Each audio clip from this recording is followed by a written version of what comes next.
Over the last 50 years, the world has poured more than $1.2 trillion into Africa, more than the entire economies of Spain, Australia, or South Korea. The promise was simple.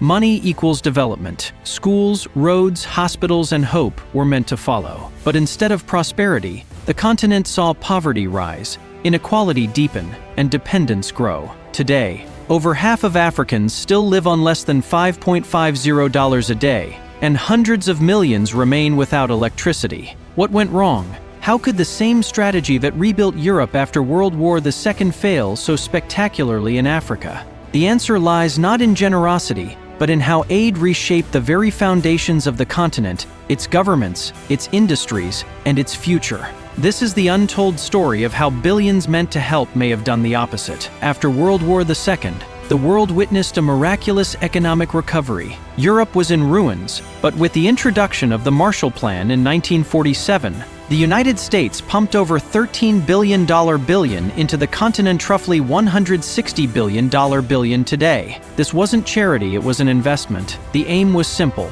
revive economies, create trading partners, and establish strong allies against the looming threat of communism. The Marshall Plan worked. Within a decade, GDP per capita across Western Europe grew by 35%. Cities rebuilt, industries revived, and the standard of living skyrocketed. Governments, though damaged, had functioning institutions, tax systems, ministries, and legal frameworks which could absorb aid efficiently. Seeing this success, policymakers looked to another continent, Africa. The logic seemed sound. Africa was rich in natural resources, strategically located, and ripe for development. If the Marshall Plan could rebuild Europe, surely similar strategies could lift Africa out of poverty. By the 1960s, aid to Africa had begun. Nations like Uganda, Malawi, and Burkina Faso were receiving hundreds of millions annually. By the 1990s, that number had grown fourfold.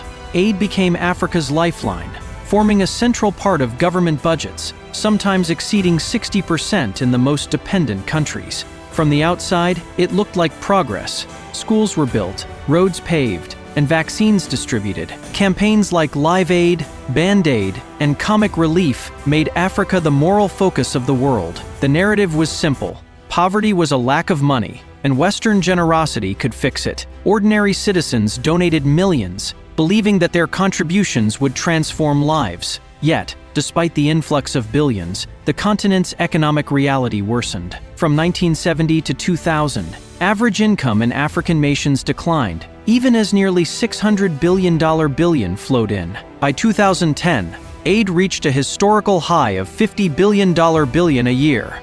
Still, 400 million Africans lived on less than $2 a day, the highest number ever recorded. Africa's share of global trade remained below 3%, and many countries were poorer than they had been in the 1980s. The reason isn't simple corruption, though, that exists, it's deeper. It's about institutions. In economics, institutions are the frameworks that govern society: rule of law, property rights, and government accountability. In Europe, these were strong even after the war. In Africa, many governments were either newly independent or inherited from colonial powers, often designed for extraction rather than development. Leaders ruled for themselves, not the people.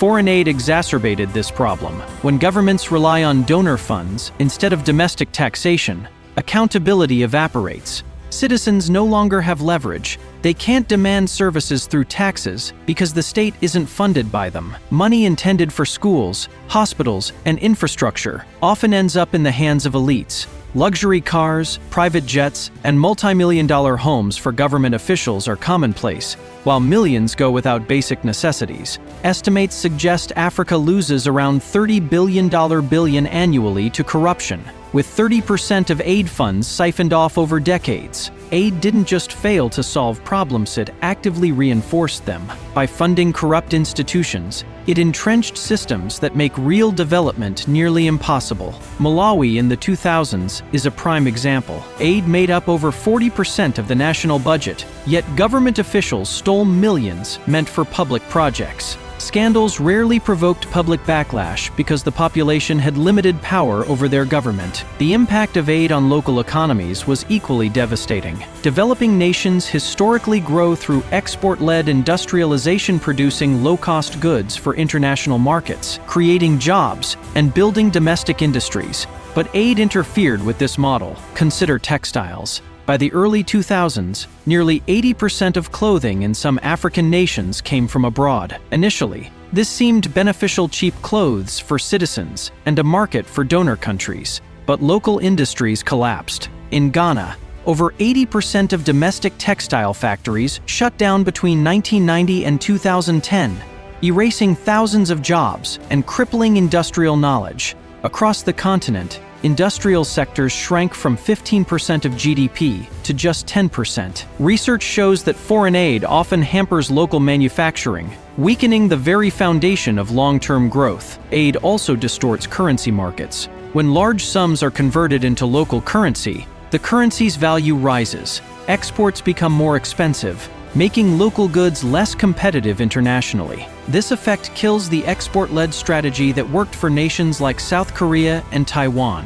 While East Asia's nations built industries and scaled globally, aid-dependent African economies became reliant on foreign assistance, leaving domestic markets underdeveloped and exports stagnant. Even in cases where aid reaches its intended target, efficiency is rarely guaranteed. A 2012 report by the Center for Global Development found that up to 70% of aid projects either failed or had no measurable impact. In Uganda, nearly a third of medical supplies never reached hospitals, lost to theft, mismanagement, or logistical failure. After the 2010 earthquake in Haiti, billions were pledged, yet less than 10% benefited local communities directly. In a competitive market, failure has consequences. Businesses must innovate or collapse. In aid-dependent systems, failure is often invisible to the funders. Organizations aren't accountable to the people receiving aid, they are accountable to distant governments or donors. This lack of accountability creates inefficiency, waste, and ultimately dependency. Why did aid succeed in Europe but fail in Africa? Institutions. European states already had functioning governments capable of managing funds, collecting taxes, enforcing contracts, and rebuilding economies. Africa lacked these frameworks. Without strong institutions, even massive cash injections failed to produce sustained growth. Aid in Africa was not just ineffective, it often undermined local development. By creating dependence on foreign funds, corrupt leaders were empowered, local industries crushed, and economic incentives distorted. Aid's unintended consequences became a cycle, trapping nations in poverty despite decades of generosity. Does this mean aid has no place in Africa? Not at all. In times of famine, conflict, or natural disaster, aid is vital. But as a long-term development strategy, it fails. What Africa needs is not more money, but strong institutions, accountable governance, and support for local enterprise.